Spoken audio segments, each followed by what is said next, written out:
की राजधानी दिल्ली में काले रंग के पोस्टर पर सफेद स्याही से लिखा था कि मोदी जी हमारे बच्चों की वैक्सीन विदेश क्यों भेजी।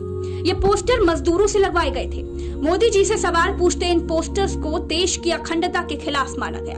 25 पर एफआईआर लिखी गई। देश के मजदूरों की इतनी हिम्मत कैसे हो गई कि राजा से सवाल कर सके। ऐरा गहरा राह चलता आदमी भी मोदी जी से ही सवाल कर रहा है।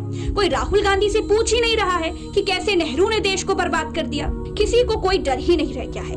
25 एफआईआर के बाद अब थोड़ा डर पैदा हो गया है वैसे कि अगर मोदी जी को कुछ कहेंगे और बात उन तक पहुंच गई तो जेल तय है।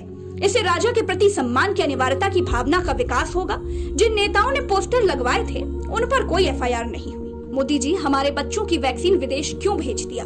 इस लाइन के लिए देश के 25 लोगों को बुक किया गया। संयुक्त राष्ट्र में भारत के स्थायी प्रतिनिधि के नागराज रायडू ने खुद माना है और गर्व से बताया है कि भारत ने अपने लोगों से ज्यादा वैक्सीन विदेशों को दी है।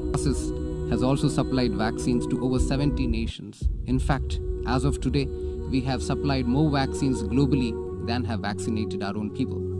क्या इन पर भी सरकार एफआईआर करेगी या फिर ये विदेश में बताने से इमेज चमकती है और देश में कोई पूछ ले तो देश की अखंडता को खतरा हो जाता है। ये बताने की भी कोशिश चल रही है कि मोदी जी ही देश है। प्रधानमंत्री से सवाल का मतलब देश से सवाल है, तिरंगे से सवाल है।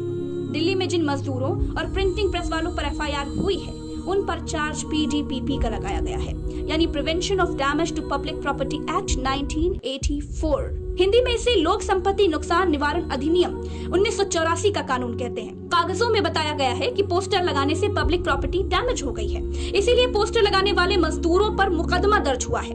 पब्लिक प्रॉपर्टी बहुत महंगी होती है। जिस दीवार पर लोग पेशाब करते थे, जहाँ कुत्ते मल त्याग करते थे, जहाँ लोग पान खाकर थूकते थे, वहाँ तक पोस्टर चिपका दिए थे। इन अनपढ़ों को कौन समझाए कि लगाना ही था तो पोस्टर पेट्रोल पंप पर लगाते।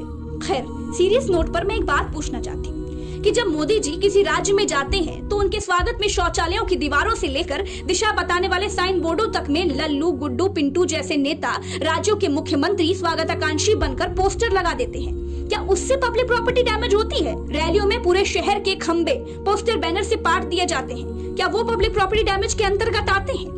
देखिए, भारत में जब किसी को गिरफ्तार किया जाता है तो एक धारा नहीं लगाई जाती है, कई धाराएं लगाई जाती हैं। दूसरी धारा लगाई गई प्रेस रजिस्ट्रेशन एक्ट 1867। ये धारा कहती है कि लिखने वालों की ये जिम्मेदारी है कि वो देश की अखंडता, प्रभुसत्ता और एकता को कायम रखने की दिशा में अपना रचनात्मक सहयोग दें। अभिव्यक्ति की आजादी के नाम पर मीडिया को राष्ट्रीय एकता और अखंडता के साथ खिलवाड़ करने की अनुमति नहीं दी जा सकती। तो पोस्टर में लिखा था कि मोदी जी आपने हमारे बच्चों की वैक्सीन विदेश में क्यों भेज दिया। क्या इस वाक्य से देश की एकता, अखंडता और राष्ट्रीय एकता को कोई खतरा है? ये तो अपने देश के प्रधानमंत्री से सवाल है ना। और अगर अब देश के प्रधानमंत्री से सवाल करना देश की अखंडता से खिलवाड़ है तो अब कानून में सीधा लिखना चाहिए कि कुछ भी हो जाए, आप कुछ भी करिए, बिना ऑक्सीजन के मर जाइए, बिना दवा के मर जाइए, गंगा में बह जाइए, बालू में दफन हो जाइए, लेकिन देश के प्रधानमंत्री से सवाल नहीं करिए। देश में बाकी सब चलेगा लेकिन प्रधानमंत्री से सवाल बर्दाश्त नहीं होगा। आज के लिए इतना ही।